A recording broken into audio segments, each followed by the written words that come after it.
Por el valle de la muerte. ¿Por qué, mis hermanos? Porque Dios en sus planes y en su soberanía ha permitido o va a permitir que cosas acontezcan en nuestra vida. Es que no entiendo lo que yo estoy pasando. Es que nadie me comprende, hermano. Dos cosas. Dios sí sabe lo que te está pasando. Y Dios sí sabe para qué estás pasando lo que tú estás pasando. Es que si fuera de otra manera, hermanos, no va a ser de otra manera, va a ser a la manera en la que Dios ha permitido y ha dicho que sucedan las cosas que van a venir a nuestras vidas. En un tiempo, mis hermanos, siempre a veces decimos, híjole, el dinero ya no alcanza, ¿verdad? Y luego a veces falta el trabajo, y a veces hay rachas malas, ¿verdad? Una ya frase escrita por mi suegra, a veces hay rachas que por lo cierto aún no se han acabado, siguen esas rachas. Pero hermano, ha habido momentos, yo he experimentado momentos cuando Jairo estaba chico, mis hermanos, donde pasamos hermanos. Pero mis hermanos, yo lloraba y le decía a Dios, es que si tú teniendo todo el poder y yo siendo tu hijo, no podías aparecer en este momento lo que yo ocupo para ir a la tienda, para comprar, para comer. Hermanos, a veces hay momentos o va a haber momentos de esa manera, aunque tú veas que los demás tienen y tú dices, es que no entiendo qué está pasando. Y aunque no entendemos, Dios sí sabe qué es lo que está pasando en tu vida. A veces vienen personas y te van a decir, hermano, arrepiéntase de su pecado. Y uno dice, hermano, es que usted no sabe la manera que Dios está tratando conmigo. A veces ni nosotros entendemos, mucho menos las personas que nos rodean. En ese momento que yo les menciono, se acercaban personas conmigo y me decían, hermano, y me ayudaban con algo. Y dice, cuando tengan chance, pues debería de adquirir el hábito de ahorrar. O sea, hay personas que no saben lo que estamos pasando, mis hermanos. Es muy buena intencionada la ayuda y las palabras, pero definitivamente no, a veces a las cosas que suceden en nuestras vidas no le encontramos ni pies ni manos, hermanos. Y aunque Dios no me ponía ahí lo que yo necesitaba, siempre llegaba alguien tocando la puerta. Los vine a visitar y traje algo para compartir con ustedes, hermanos. Uno se quedaba asombrado. Uno se quedaba maravillado. Y quiero enfatizar en esta palabra para que se cumpliese lo dicho por el profeta. Hermanos, así como en la vida del salmista, así como en la aflicción de nuestro Señor Jesucristo. Ahora medita en esto. Sí, el Padre permitió que su Hijo pasara por aflicción. ¿Crees que con nosotros tendría que ser diferente, mi hermanos? No. Soberanamente el Padre de esa manera trabaja en nuestras vidas. De esa manera fortalece nuestro carácter. De esa manera el Señor nos forja, hermanos, en medio de la aflicción. Así como el herrero mete el hierro, el metal en el fuego y luego lo saca, y cuando está al rojo vivo le pega martillazo tras martillazo, marrazo tras marrazo, para moldearlo hasta que llegue a tomar la forma que el herrero deseó que tomara esa pieza. Así Dios obra en nuestras vidas, aun cuando en estos momentos estés pasando por algo y no sé qué, hermanos. Tal vez te puede doler la parte alta de la espalda, o a ti la parte baja de la espalda, o a alguien el pie o la mano, hablando acerca de que cada quien sabemos lo que traemos en nuestro corazón y en nuestro costalito. Hermano, el Señor lo conoce todo, y dentro de todo lo que pasamos, el Señor tiene un propósito. Pero debemos de entender que así como dice el versículo 35, al final se va a cumplir lo que está dicho por nuestro Dios, hermanos, bajo los planes y propósitos que Él tiene para nuestras vidas. Amén, mis hermanos. Amén. Ahora yo inicié con la pregunta, ¿tiene Dios algún propósito al permitirnos que andemos por el camino de la aflicción? Sí, mis hermanos. ¿Se equivocará Dios? No, mis hermanos. En Él no hay margen de error. Dios es soberano y Él sabe por qué pasan las cosas. Cuando vemos estos pasajes, que Jesús siendo rey, el Mesías, porque sabemos que al único que se les ungiera a los reyes y sacerdotes y profetas, y ves estos pasajes como que le escupían al rey, se burlaban de él, le jalaban sus barbas, le golpeaban el rostro y decían, profetiza, ¿quién fue el que te golpeó? Hermanos, dentro de todo el Señor Jesucristo sabía que era la manera en que Él iba a glorificar ¿a quién? A su Padre. Y debemos entender que en medio de nuestra aflicción Dios tiene un propósito, y ese es el propósito, hermanos, que Dios sea glorificado.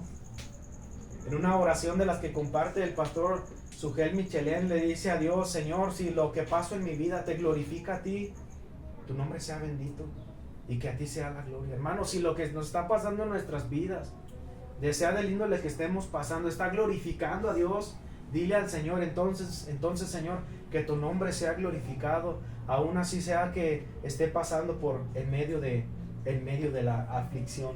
¿Quién quiso que el sufrimiento de Cristo fuera de esta manera, mis hermanos? ¿Quién?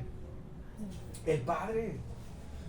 Dice en Isaías 53:3, no lo lean, mis hermanos, hablando acerca de Jesús: varón de dolores y experimentado. ¿Experiencia en qué? En el quebranto.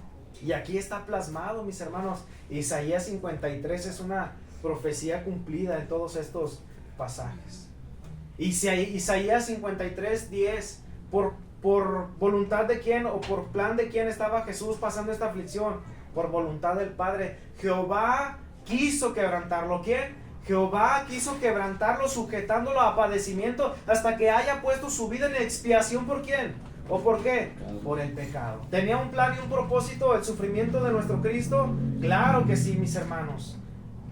¿Sentía Jesús ese dolor? ¿Sentía nuestro Cristo ese dolor en su humanidad?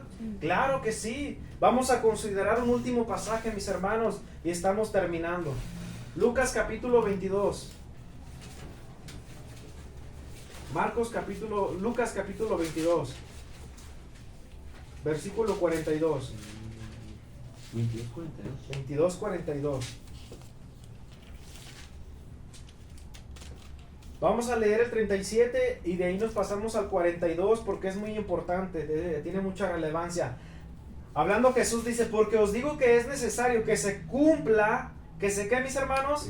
Que se cumpla todavía en mí aquello que está escrito. Y con los malos fue contado, por lo que concierne a mí, cumplimiento que tiene. Entonces todo lo que estaba sucediendo estaba teniendo un cumplimiento profetizado en Isaías. Pero llegamos al 42, Jesús hablando en una escena donde está orando con sus discípulos. Jesús dice lo siguiente, diciendo: Padre, si quieres, pasa de mí esta copa. ¿Qué estaba sintiendo Jesús en su humanidad? Estaba sintiendo dolor, aflicción, tal vez miedo, y le oraba al Padre, le decía: si quieres, pasa de mí esta copa. Pero al final dice: pero no se haga mi voluntad, sino que sino la mía. ¿Qué debemos entender, mis hermanos, en medio de la aflicción? ¿Qué debemos comprender? Que tiene un propósito de parte de Dios. Amén, mis hermanos. Amén. Que estamos pasando por situaciones no gratas en nuestras vidas, pero tienen un propósito dentro de los planes de Dios. Lea el 43, mi hermano. Dice el versículo 43: y le apareció ¿qué? Un ángel del cielo. Y le apareció un ángel del cielo para fortalecerle, y estando en agonía oraba más intensamente, y fue su sudor como grandes gotas de sangre que caían hasta la tierra. Jesús, nuestro Cristo, experimentó el dolor, experimentó el quebranto de parte del Padre, tanto que su sudor eran como gotas de sangre. Pero dice ahí la palabra de Dios que se le apareció un ángel que lo fortalecía.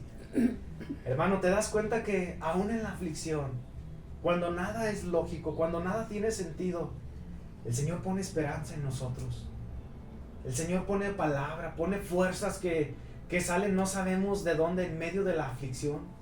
Ahora imagínate ese título en una marquesina de película: fortaleza en medio de la agonía. Es algo que a veces no entendemos cómo sucede esto. Pero dice, hablando de nuestro Señor Jesucristo, que un ángel del cielo le apareció y le fortalecía. Ten por seguro, mi hermano, que la aflicción que proviene de parte de Dios tiene un propósito en nuestras vidas. Fortalecer nuestro carácter, forjar nuestro carácter, afirmar nuestros pies, afirmar nuestra fe. Y no debemos dudar que así como un ángel del cielo apareció a nuestro Señor Jesucristo para fortalecerle, no seremos desechados, mis hermanos, de las manos de Dios.